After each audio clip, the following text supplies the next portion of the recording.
All right, so you guys have heard a little bit about Smooth Ambler. We are on site at Western Reserve Distillers. If you listen to our Western Reserve pick, we're still on site here with our friend Scott Sauer, picking a barrel of Smooth Ambler for our Real Crafted Barrel program. You'll hear a little bit of shuffling in the background because Western Reserve was kind enough to let us record on site while they're preparing for a big party here in a couple hours. And we decided that it was worth sacrificing perfect audio for being in person with each other. It's nice to see your face. You and Scott. It's so good to be together. Yeah. So it's just the three of us, and we are trying 5 samples of whiskey. Scott, what can you tell us about these samples? We don't know too much about them. Yeah. So these are all versions of Smooth Ambler Old Scout.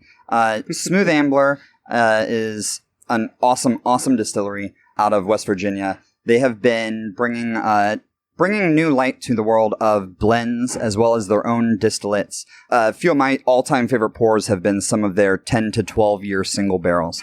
So I'm really excited to dive into these. These are all part of their bourbon mash bill between 4 and 6 years. And that's about all we know about these. We don't know how much is sourced versus blended versus straight from them as of yet. Hopefully we'll have more info before the barrel release. And I think importantly, and like in the name of transparency, we don't really know what proof this is going to be bottled at. So we received these barrel pick samples with a label that said 40% bourbon on it, which led me to believe, this is only going to be an 80 proof bourbon. Maybe it's 40% bourbon and 60% tequila. Who knows? Yeah. Who knows, honestly. So what we try to do when we pick barrels, though, is keep in mind our audience and the fact that a lot of people like to drink their bourbon, their whiskey on the rocks or with a little bit of water added to dilute it. So it really doesn't bother us so much that this may end up being a lower proof bottle because we're going to be adding water to each of these samples as we go. Yes.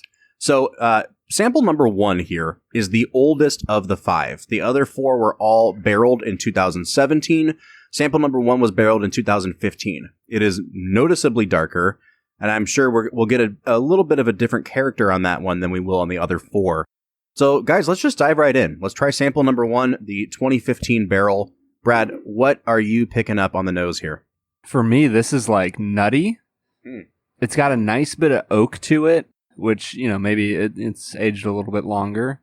But man, overall, it's just a beautiful, soft caramel with a little bit of peanut butter for me that I really, really like. See, this one for me, I'm not getting the nuttiness so much as like this one has a little bit of a floral character to me. And almost in the way of like if you're allergic to tree pollen, like it really prickled. You're really selling this, man. No, I'm serious. Like it really prickled my nose in a way that was like, oh, this reminds me of being outside in springtime. Lots of flowers, lots of really fresh kind of, like a bouquet. Does it remind you of the trees that were at our undergrad, Bob? No, not at all. Okay, that's good to hear. I really enjoy this coming off of the rye barrel that we just selected from Western Reserve just because of the contrast. Mm-hmm. We talked about how the ryes that we tried today were very bourbony in nature. This is a bourbon that I would almost describe as being very rye-like in nature. And I gotta say, pretty thin mouthfeel. Like a little bit thinner than I expected. I drank it, I swallowed it. It was like a really sharp burst of heat, and then it was gone. It's like the bourbon equivalent of a firecracker. You know what I mean? Dude, I'm not gonna lie though, the finishing note for me that's just sitting on my palate after taking a sip is a Werther's Original. Huh. Like, it's just got this strong butterscotchy sweetness to it that's just chilling, and I'm loving it. Yeah. That's interesting. I would describe this one as being very, also buttery. It doesn't feel thin to me. It does feel like it has that bit of richness, that bit of creaminess to it. Loads of vanilla. I'm also distinctly getting chocolate for the first time today. Some of that rich cacao. Like, I'm about to make chocolate milk. The rich cacao, am I right? That rich cacao. My daughter will love that. She loves her cacao. I am moving on to number 2 here, and I will say that, like, noticeably, this smells younger. This smells more grain forward. I'm just going to pour it out. I'm not even going to try. We're done with this. No, seriously, like, I think that the 2 years in the barrel is really noticeable between 1 and 2, and I'm going to give it a sip here. Brad, what are you picking up on the nose, though? I thought you were going to say I'm going to give it a 6 here. Yeah, it's young, it's grainy, it's got... It has a hint of what we had on number 1. There's a tiny bit of butteriness, but it feels a little bit overwhelmed by the grain, to be honest. This one has a really interesting palate, though. I like the palate on this better than number 1. It's not more complex. It's more interesting. After you swallow, I think the worst thing I can say about this is it's like very almost like ashtray in your mouth. That is a bad thing to say about I'm serious. a whiskey. Like it's not like a peaty whiskey, and it's not a malty bourbon, but it has a very charred flavor to it. But I still think I prefer the flavor profile of 2 to 1. Yeah, 2 is very unique in flavor profile. I'm definitely getting some of those lighter, maltier tones, some fruitiness, some chocolate notes. It's very unique, very interesting. I like this one a lot for how different it is, especially compared to everything else that we've tried recently. I don't know that it's the winner yet, but I'm impressed by this one, especially coming off of the nose. It was so lackluster on the nose, but it had a whole lot going on the palate. Yeah, the palate really came along in a lot of different ways. Very, very unique. Honestly, not in a similar actual taste-wise, but the way our first pick with Watershed, the one we picked, number 3, was so unique. This reminds me of that. It's a unique whiskey. Yeah. Yeah. I think since we've started both of these without diluting them, maybe we should just go ahead and sip them all through at barrel strength and then go back through with a little bit of dilution. I agree. I like that. Let's go ahead and move along to number 3. For me, this is the most kind of classic bourbon of the 3 so far. Really nice brown sugar, maple, caramel notes on the nose. I'm going to go ahead and give it a sip, but Brad, anything you want to add? It's still, for me, is a little bit grainy. Not in a bad way or anything. I just am interested to see it. It just feels a little bit younger. The grain really comes out on the palate here. The front of the palate is really nice and round, and then it hits the back of your palate, and it's like, oh, this needs like at least 2 more years in the barrel. Yeah. Yeah. I think, like, kind of confidently, I can say that I would rule 3 out so far. Yeah. Scott, I don't know where you're at on this one. I enjoyed this one quite a bit. I don't think it was an all-star, but I did think that this was a very enjoyable whiskey. I'm definitely getting the spices that I know everyone knows at this point that I like for the first time out of this set. I get that like richer, spicier cinnamon, the clove kind of allspice, winter spice profile out of this one. But it's very one-dimensional, more so than the others. So. Yeah. From nose to palate to finish, it definitely had a one-note track that just hit you at every way, and it was genuinely solid. But yeah, it was enjoyable, but it wasn't a standout. Yeah. When I moved to number 4, this one reminds me a lot of the Watershed pick. It has a nice dustiness to it, a little bit of a cherry note on the nose. And you can really tell the alcohol is underlying it. Dude, that cherry. Yeah. It's pretty pronounced, isn't it? Let's give it a sip. Oh, yeah, dude. That's really beautiful. It's good, but again, I think it tastes too young. There's something to be said about the maturity of a great whiskey. Yeah. Yeah. Yeah, this one is... I feel like if this one had 3 more years in the barrel, it would be like a stellar whiskey. The nose is already there. I think the front of the palate is already there. But for me, it really suffered towards the back end. I'm going to say this is my favorite so far. I do think that this has more of the mustiness that can definitely be a throw-off. But it is, to me, of this group, the most complex. It goes from fruit to spice to must. And it does have that lingering back palate kind of funk to it. But to me, that's not necessarily a bad thing. I enjoy the complexity of that. Brad, where are you falling on number 4 here? Number 4 is unique. I actually really like it a lot. It comes along on the palate. Once again, I feel like all 4 of these so far have been a little bit unimpressive on the nose compared to where we get to on the palate. That's really funny. I feel like I'm almost in an opposite camp here where the nose promises a lot, but the relative youth of this whiskey is really making itself known on the palate. I think I agree with that. Like, this is the opposite of 2. If 2 had nothing on the nose but was big and bold in flavor, this one is big and bold on the nose and pretty one-dimensional on the palate. All right, listen, we're gonna pick a barrel of their whiskey, so I'm gonna say something about number 5 that Smooth Ambler is not gonna like, probably. But I want you to nose this, and then I'm gonna give the weirdest note I've ever given nosing anything. Hospital. It smells like whatever the antiseptic is that they use to clean a hospital. I don't know how else to explain that. I don't know. My mom if has worked in a hospital her whole life. I have visited her floor many, many times. What are you just visiting her floor for? When I was a kid, like I used to go up after school and like, what are you guys not picking this up at all? Bob, I got to trade you here. I think this is a good lesson too. Are you still getting it? I'm still getting it. Okay, man. okay. All right.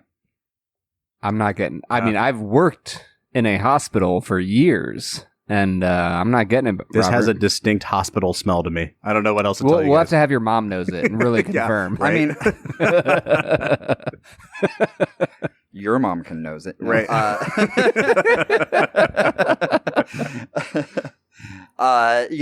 Yeah, it does almost have that like little bit of scotchy, funky Band-Aid kind of. It's got like an artificially scented disinfectant smell to me, like a lavender scented disinfectant. I don't know how else to describe it, but like it's got some sort of weird floral chemical-y smell to me. Okay. It's funny too how much the olfactory bulb is tied in with your memories, right? Yes. It's funny that you say that your mom works at the hospital, right? So you probably have had, that's what you're associating the smell with. 100%. Whereas Brad and I might not have had as much experience in or around that. You guys haven't been injured enough to know that smell. Yeah. Right. Weirdly, the palate on this, I think, might be the most complex of the 5. Like it definitely still has a little bit of youth, and I think the burn is a little too harsh for my taste. But from front to back, I think this might be the most consistently good experience of the 5. Yeah. I love it. Yeah, absolutely. This is creamy. This is spicy. It's complex. It definitely develops on your palate. You get the richness. You get the butter. And then you get the long, lingering finish. Yeah. This reminds me of the number 1 that we did not end up picking from Watershed a lot. And with the awesome addition of that lavender, antiseptic aroma that you just can't find on anywhere else. Listen, that's how we're going to sell this barrel. Have you ever been in a hospital? Well, we've got a whiskey for you. Have we got a whiskey for you? Guys, I really like this one a lot. I do too. It gets a little bit buttery in the middle, and by the end, you get some of those flowers coming out that it's a really beautiful experience. Yeah, 100%. So as of right now, it sounds like 5's the front runner, despite my really weird nosing note. I have gone back through and I've added a little bit of water to each of these samples. I say let's just go right back through in order, 1 through 5. I'm going to try this number 1 as you guys add a little bit of water. All right, so number 1, weirdly, took on a very malty, scotchy profile for me in a way that I really, really like. And it has this really nice undertone of English toffee to me. It's not caramel for sure. It's toffee notes. And I think without having tasted the other 4 with a little bit of dilution, 1 has just immediately jumped out to me as the most complex, the most interesting of the 5. Yeah, 1 has a lot going on for it. I'm with you, dude. I think that the initial nose is really nice compared to most of the other ones here. And by the time you hit the finish, you have so many different flavors. It's deeply complex, but not to the point where you're overwhelmed by what's going on. And I really like it. Yeah, I think the chocolate really absolutely comes out after a little bit of water too. I agree. This is definitely a great bourbon. Through and through. This reminds me of some of those other highlights that I've tasted in the past from Smooth Ambler, where it has that complexity. It has the chocolate. It has the butter. It still has a little bit of a lighter mouthfeel than some of the others, but not so much that's disappointing. So I just tasted number 2. Again, I think that the nose is improving kind of across the board with a little bit of dilution. This one, again, had a little bit of that sort of malty scotchiness to it. But then on the flavor, it's just, I think I can safely rule 2 out from my deliberations. It tastes even younger after adding water to me. And honestly, dude, I'm with you on number 3 as well. Really? I feel like number 3 just tastes a little bit younger once it's diluted. It's more grainy. It doesn't have quite as much character to it as it had the first time. You know, say what you will about 2. It might not be the greatest whiskey. I love the uniqueness of it. And sometimes that's a big throw off for me. You know, I've tasted a lot of bourbons in my day. And sometimes I'll get kind of thrown off when I taste something that has that, ooh, this is really different, especially in comparison to the rest of this set and the ones we just went through. I think this is the most individual of the bunch. You know, sure, maybe it's the run to the pack, but you know, there's something that's it's scrappy. Yeah, but there's something special about it. Yeah. Did you try 3 yet, Scott? Because I think, Brad, I'm kind of flip-flopped from you. I like 3 better. It still drinks very hot, even after like a little bit of dilution. But I think that I prefer the flavor profile of 3 to 2. I'm with you, Scott. 2 is definitely unique. I think 3 stands up a little bit better, and it doesn't taste quite as grainy to me. Oh yeah, 100%. If 2 had all the malt, you know, 3 has all the spice. It has that oak that we all know we love. On 4, I'm not really getting anything different on the nose than I did with 3. It's pretty much a classic bourbon.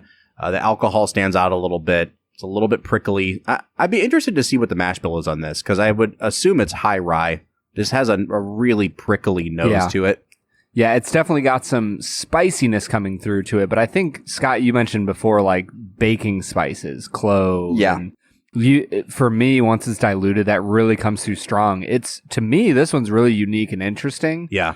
Don't know if it's my pick, but it's a good one. 4 is the most frustrating one to me, because I think the nose is among my favorites, and then the first 2/3 of the palate are probably my favorite. It's a really nice classic bourbon. And then you go to swallow, and it really turns bitter on you. It messes with you. I mean, it's not even just like too young, it's bitter. And I think it's a character, it's a symptom of it not being aged well enough or long enough. And I think, again, like 2 to 3 more years in the barrel, this one is going to be really phenomenal, but it's just not there yet. Yeah. I absolutely agree. I think this one it has a lot going on. This is the start of a great bourbon. You know, this is the Stag Junior looking to become the George T. Yeah. You know? Have you moved on to 5 yet? I have moved on to 5. All right. I haven't tasted it, but on the nose, the dilution has brought out this weird, like, dill pickle, almost like olive brine. So we've gone from hospital lavender to olive piss.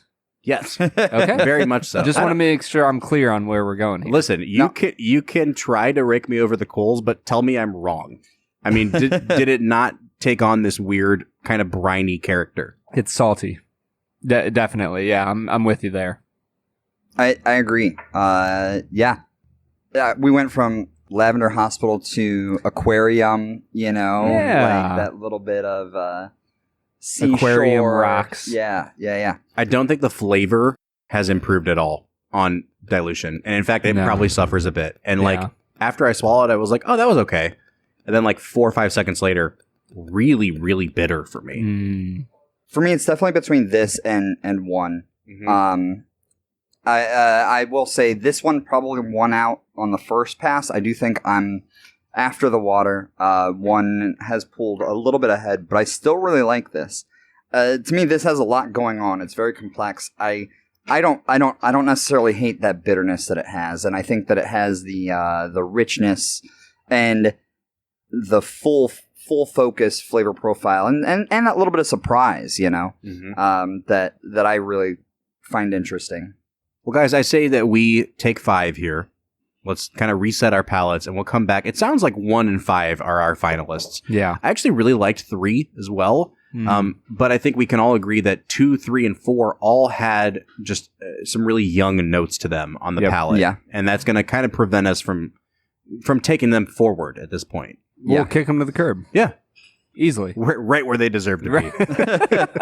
We'll come back in a little bit. We'll finish out this barrel pick. All right, so it's time for us to pick our barrel of Smooth Ambler Old Scout. Brad, can it really be as simple as the fact that 1 is just older and therefore more well-rounded? I mean, yeah.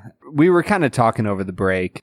5 is interesting and unique and hospitally and everything Bob wants it to be. But number 1 is definitely just a well-rounded experience that I think is approachable to anyone. Like, if you're somebody who's been drinking for a long time, this is an approachable, enjoyable experience. Yeah. For people who are new into the world of whiskey, I think this is a great single barrel pick to sink your teeth into. Yeah, and I also think that the youth of the other 4 really became apparent when you added a little bit of water. Like, the more you diluted it, the more it was like, oh, there's not a lot of character to these yet. And number 1, both at barrel strength and diluted, it has this really nice, and I was telling you guys this on the break, almost like a movie theater popcorn kind of smell to it. It's really saline forward, but very, very buttery. I don't quite know if I get that on the flavor as much, but I don't think that it's a stretch to say that this is the most complex of the 4. Yeah, easily. Scott, where are you at? Yeah, I'm definitely in agreement with the group. I think there was a lot of great qualities about the other 4 individually. I could almost see these becoming a stellar blend, like, mixing back and forth with some of them. But 1 was the standout as far as 1 barrel, 1 bottle. Yeah. Like, this is the one to go to. 1 barrel to rule them all. Do you know what this is? Here's my tasting note. It's a barrel of Smooth Ambler. The buttered popcorn Jelly Belly. Ooh. That's what this is. That's interesting. It's just sweet enough that it doesn't quite taste like popcorn, but it has that really briny, salty character to it. I'm a big fan. Like, the more I drink this, the more I'm like, oh, yeah. I really like this. I like Jelly Bellies. This is right up my alley. This reminds me of, and I agree, you definitely do get some of that, like, buttered popcorn notes. This reminds me, my girlfriend came home very excited the other day with a bag of Oreo-covered popcorn that she found at the grocery store that was actually ended up being pretty tasty. So, free plug for the brand that is doing that. You can send payments to the Film and Whiskey Podcast. Scott, we're going to talk more afterwards about this because that sounds delicious. Yeah. Well, guys, I think it's pretty clear here. Barrel number 1 is the winner. We are incredibly excited to bring this to you. The Real Crafted Select program is something that has gone beyond our wildest dreams. We love bringing you guys single barrel picks, and we're really excited to bring this Smooth Ambler to you. Yeah, I mean, Brad, you were just talking over the break about how we had been dreaming about doing a barrel pick someday to just in a few months going to doing 2 barrel picks in one day. Yeah. Incredible. It's wild. It really is. I'm excited for people to try this. Like, the buttered popcorn Jelly Belly note is the most accurate thing I can give that. But it's also like, if you are into really complex flavor combinations, if you like kettle corn, like, this is right up your alley. Mm-hmm. So this is barrel number 24744 from Smooth Ambler. The official choice of the Film and Whiskey Podcast. Of their Old Scout line. Be on the lookout for this in the next couple months. We will put all of the details as far as bottle signups on our social medias, in our newsletter, and on our Discord. Scott, any final thoughts on this barrel? Look, I'm very happy that to be able to do this with you guys. Like, this was a blast today, and I appreciate you, and I appreciate Smooth Ambler for getting us these samples. Heck yeah. We will be back on Monday with another regularly scheduled episode. But until then, I'm Bob Book. I'm Brad G. And we'll see you next time.